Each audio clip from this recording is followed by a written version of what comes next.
Rome did not rise quietly, it did not rise peacefully, and it certainly did not rise by accident. Long before Rome became an empire, before its armies marched across continents and its laws shaped the foundations of Western civilization, Rome was a city that lived in fear. Fear of invasion, fear of annihilation, fear of being erased before it ever had the chance to matter. In the ancient world, weakness was an invitation to destruction, and Rome was born weak. What most people never learn is that Rome's destiny was sealed not by its greatest victories, but by its very first war. A conflict so early, so symbolic, and so morally revealing that it established the psychological blueprint Rome would follow for centuries. This was the moment when Rome learned what kind of city it would become, and what it was willing to sacrifice to survive. This is not a story of glory. It is a story of choice, and once that choice was made, there was no turning back. In its earliest days, Rome was a modest settlement built along the banks of the Tiber River. It had no empire to defend, no legendary status, and no natural defenses strong enough to guarantee its safety. The Italian peninsula was a fractured land, divided among tribes and city-states locked in constant competition. Every city sought dominance. Every alliance was temporary. Every border was contested. Rome existed in a state of permanent tension.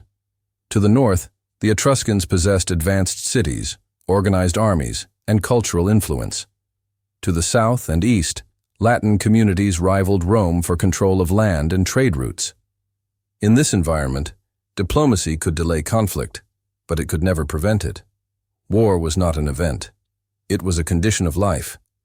Among these rival cities stood Alba Longa, a powerful Latin settlement with a unique and dangerous connection to Rome.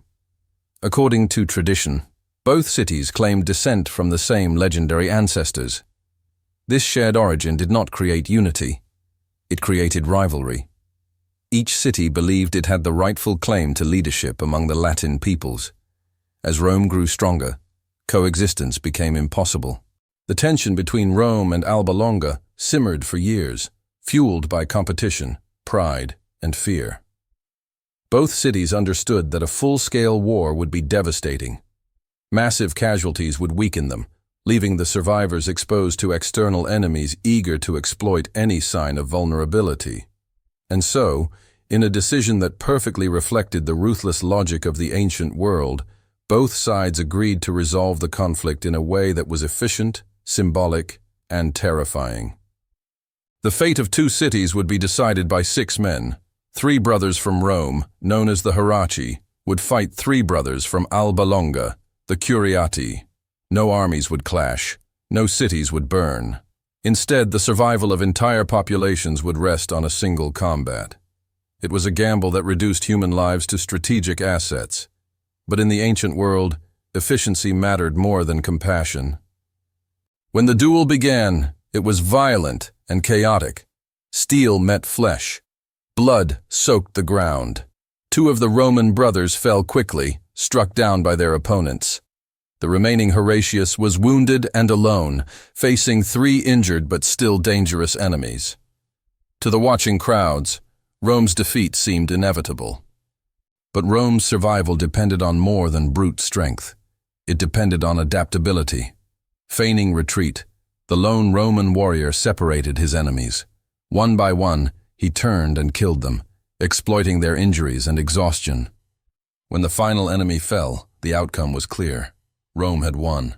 Alba Longa had lost. The war was over. Rome had survived.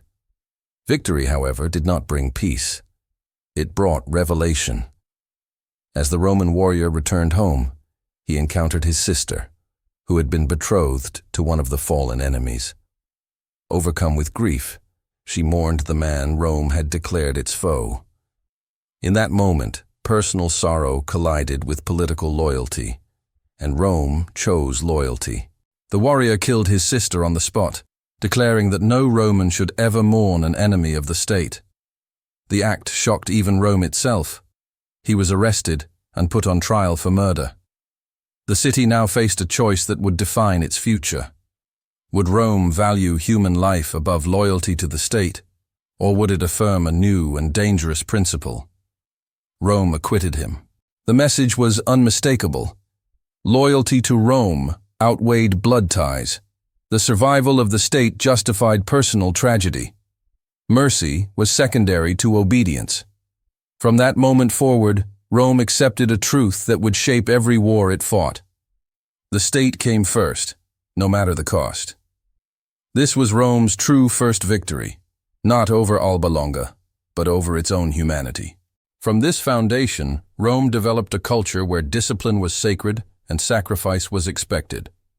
War became a tool not only for survival, but for identity. To fight was to be Roman. To endure suffering was a virtue. To place personal desires above the state was a crime. As Rome expanded, this mindset hardened. Each conflict reinforced the belief that strength ensured survival and hesitation invited destruction. Compassion was dangerous. Mercy was a liability. Victory justified everything. Over time, defensive wars became campaigns of expansion. Expansion became domination. Domination became empire. Rome did not conquer because it was uniquely cruel, but because it accepted war as permanent. While others sought peace, Rome prepared for the next conflict. Its first war had taught it how to win. Every war after taught it how to rule.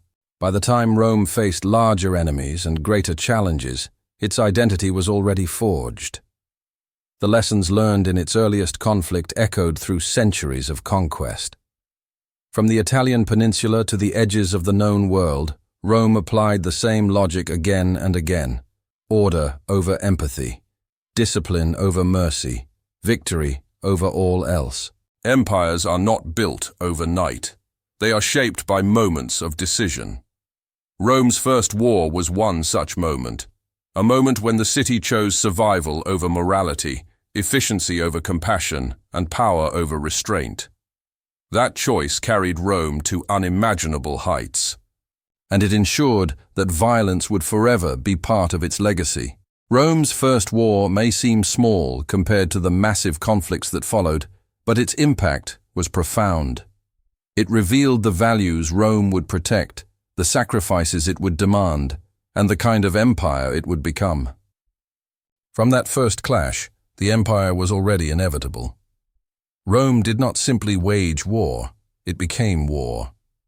And once violence became its foundation, history itself bent in its direction.